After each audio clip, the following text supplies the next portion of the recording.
Welcome to the Deep Dive.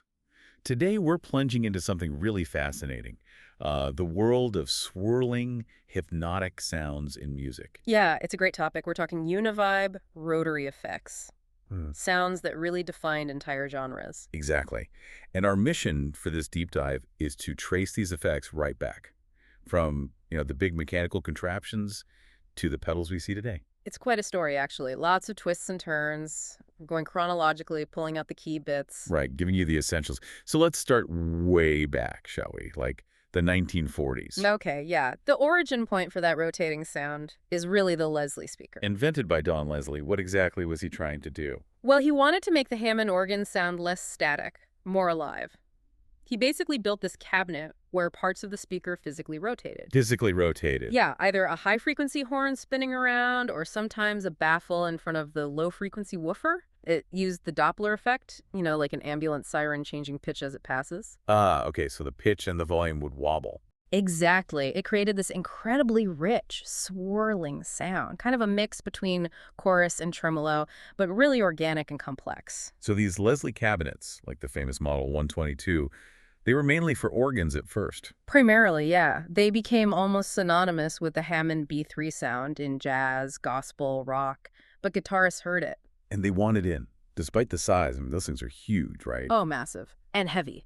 But the sound was unique. That spatial modulation, as you called it in the notes, it was something else. Guitar studios started borrowing them, trying to capture that vibe. What did it add to a guitar sound specifically? Why go to all that trouble? It just made the guitar sound enormous. Lush, three-dimensional. It could take a simple chord or note and make it swim around the room. Nothing else sounded quite like it. It felt alive. Okay, I could see the appeal. But yeah, lugging a Leslie cabinet around, Yeah. not ideal for your average gigging guitarist in the late 60s. Absolutely not. The demand for something smaller, more portable was huge. That's where Fender stepped in around 68. With the vibraton. Right, the Fender Vibratone. It was basically their take on a compact Leslie. Used a single rotating drum inside a smaller cabinet, had speed controls built in. A mini Leslie, sort of. Did it nail the sound? It got close. It was definitely more manageable. And yeah, it gave guitarists that swirling texture without needing a forklift. This definitely pushed things towards pedals. So were companies trying to make pedal versions right away? They were. You started seeing early attempts like TC Electronic had one called the Vibraclone. It tried to emulate the Leslie's chorale slow and tremolo fast modes in a stomp box. Trying to pack that mechanical magic into a little metal box. A tough challenge, I imagine. For sure. But then around the same time, 1967, something really interesting was happening over in Japan. Okay, this is the Uni Vibe part of the story. With the company Honey. That's the one, Honey, which later became Shinai. They had an engineer, Fumio Mieda. And his mission was to capture that rotary sound in a pedal. Well, that was the brief, essentially. He developed this circuit, initially called the Vibra Chorus. It got a few tweaks, like an external foot controller for speed. Ah, the expression pedal control, that's key. Totally. And then Univox released it in North America in '68 as the Univibe, and it became legendary. But here's the kicker, Yeah. right? The thing that just blows my mind about the Univibe story, Go on. Mita himself said later, it wasn't actually inspired by Leslie speakers. Isn't that amazing? He said his real inspiration was listening to Russian shortwave radio as a kid, that wavering atmospheric sound you get from distant signals. Wow. So this effect that everyone for decades associated with rotating speakers, Yeah, its creator was thinking of something totally different. exactly. It's a classic case of perception versus reality in the gear world. People heard a swirling sound, thought Leslie, and the name, or rather the association, just stuck, even though technically it wasn't aiming for that exact sound. So if it wasn't trying to be a mini Leslie and it didn't have moving speakers, Yeah. how did the Univibe get that incredible sound? What's going on inside? It's a really unique design. It's fundamentally a phaser, but not like, say, an MXR Phase 90, which uses integrated circuits for very even phase shifts. Okay. The Univibe uses a four-stage filter network built with discrete components, and the key is how it modulates those filters. It uses a little incandescent light bulb shielded that physically rotates. Wait, something does rotate inside. A tiny bulb, yeah. And as it rotates, the light shines unevenly on four light-dependent resistors, or LDRs, photocells, sometimes called Vactrols. Okay, so bulb spins, light hits sensors. And the changing light intensity varies the resistance of each photocell. Because the light hits them sequentially and maybe unevenly, it creates these wonderfully uneven asymmetric phase shifts sweeping through the frequency spectrum. Ah, and that's what creates that liquid, chewy, almost vocal quality. It's not a perfectly smooth sweep. Precisely. It's very different from a typical chorus, which duplicates and detunes the signal slightly, and it's different from a standard, more symmetrical phaser. The Uni Vibe has this lopsided pulse, this throb. It's just its own thing. Warm, organic, deep. And that unique sound obviously caught the ear of some pretty major artists. Oh, absolutely. You can't talk Univibe without talking about Jimi Hendrix. Band of Gypsies, right?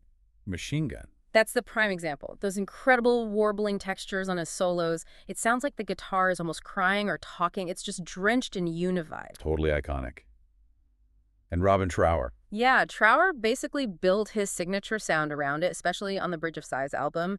That thick, swirling atmosphere is pure Univibe. Pink Floyd, too, you mentioned. Definitely. Used subtly on tracks like Breathe, adding that spacey, underwater kind of feel. David Gilmour kept using variations of it throughout his career. And it didn't stop there. Tom Verlaine from television, loads of modern players. Right, especially in ambient and psychedelic genres. People still chase that specific, shimmering, organic movement. It hasn't really been perfectly replicated by anything else. Which brings us to today. Because people are still trying to replicate it, or at least capture that spirit, we see tons of reissues and clones. We really do. The demand for that sound is still strong. You've got companies like Dunlop, who own the Univibe trademark now. They did things like the Jimi Hendrix 70th anniversary model, the JHM7. What's the approach there? Trying to be super authentic. Pretty much, yeah. Trying to shrink down those original Shinai guts, get the component values right, put it in a more pedal board-friendly box, and add modern features players expect, like true bypass. And Korg jumped in recently, too. Yeah, in 2022, they released the new Vibe. Interestingly, licensed under a different name, but working with folks connected to the original design, I believe. They made a big deal about using NS-style photocells, those light-dependent resistors, to really capture the original cosmic character. Aimed at the boutique market, price-wise. Definitely more of a premium pedal, but then you also have this explosion of smaller boutique builders making their own takes. Hand-wired replicas, modified versions.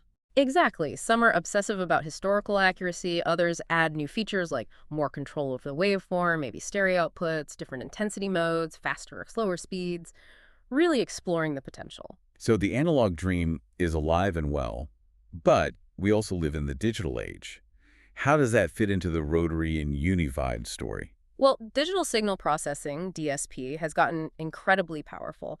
Modern multi-effects units, your Line 6 Helix, Fractal, Axfex, Strymon Mobius, they all have Leslie and Univibe emulations. And dedicated pedals, too, right? Like the Boss Rotary Ensemble. Yep, the RT20 and others.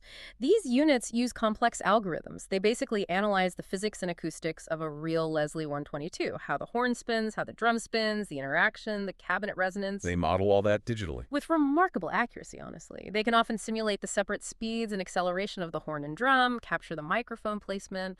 It's pretty sophisticated stuff. So you get the sound, or a very convincing version of it, without the physical drawbacks. Exactly. No moving parts to break down, no need for special microphones, and way more portable. Plus, digital offers extra features. Like what? Things like emulating tube overdrive from the Leslie amp, having multiple Leslie or Vibratone models in one box, precise MIDI control for syncing tempos or switching speeds, and even programming how quickly the effect ramps up or down between speeds. So it brings that classic sound into the modern era with a lot more control and flexibility. For sure. It makes these sounds accessible and tweakable in ways that just weren't possible before. It's a different approach, but it keeps the core sonic idea alive and evolving for new players. Wow, what a journey then, from Don Leslie's spinning speakers in the 40s, through Mieda's accidental radio-inspired phaser, Yeah, the Univibe. to all these boutique analog clones and these incredibly powerful digital emulations today. It really covers, almost 8 decades of musicians and engineers chasing this specific kind of hypnotic, swirling sound. It's amazing how enduring it is. It really defines certain sounds, psychedelic rock, funk, soul, ambient music. It just keeps finding a place. Absolutely. That unique modulation continues to inspire people. And it leaves us with that final thought, doesn't it? About Fumio Mieda and the shortwave radio. Yeah, the true origin story. How often do we hear a sound, immediately link it to one thing like the Leslie speaker, when its real inspiration, its actual starting point, was something completely different and maybe even more unexpected? Really makes you think. It does. Sometimes the story behind the sound is just as fascinating as the sound itself.